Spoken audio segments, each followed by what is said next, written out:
Hi, I'm Liz Arnold. You're watching Editor TV. Tonight we're at the home of Anne Fairfax and Richard Sammons for the preview party of the Ross Awards, which happen tomorrow night at the University Club. Have you been attending the parties every year since your first award? Yes, I do try and make sure I'm in New York because actually it's a chance to catch up with, if nothing else, a huge group of like-minded souls who believe, as I do, in the importance of beauty and tradition and the whole continuum of our cultural inheritance. You know, it's incredibly important. I understand you two entertain a lot in this home. Do you let modernists come to your parties? Absolutely not. They have to check their modernism at the door. I think there's a dialogue between modernism and classicism, as long as it's based on proportion and scale and design and not on ego. I'm a classicist. I'm also a modernist. I have a broad embrace of design excellence, and the Institute does not stand in opposition to anyone. It addresses the reality of the American marketplace and the American taste. How would you describe your own taste? My own taste is incredibly classic. People are always most interested in classic design, but it's always interesting to try and push that classic button to the next level. What drew you to classical architecture? The market, pure and simple. When I started, which was in the 70s, with not a lot of emphasis on historical, although the market desired it.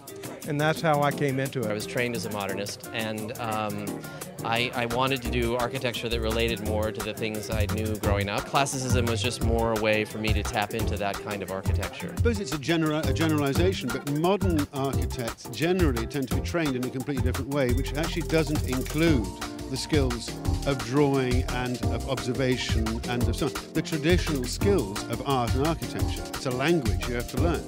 Classical language is a vocabulary, and just like in literature, how we arrange our words to create either literature or poetry is the challenge. You know, when you study music, you learn Bach and Beethoven. When you study architecture, you really should learn or leave the door open to learning Vitruvius and Palladio and the basics of composition and proportion. You can learn the rules and practice them, or you can learn the rules and break them, but it's sort of a tragedy. It's an unnecessary tragedy to simply let them disappear. It's looking to the period that just predates modernism, maybe the 1860s or 50s, and then the previous 300 years.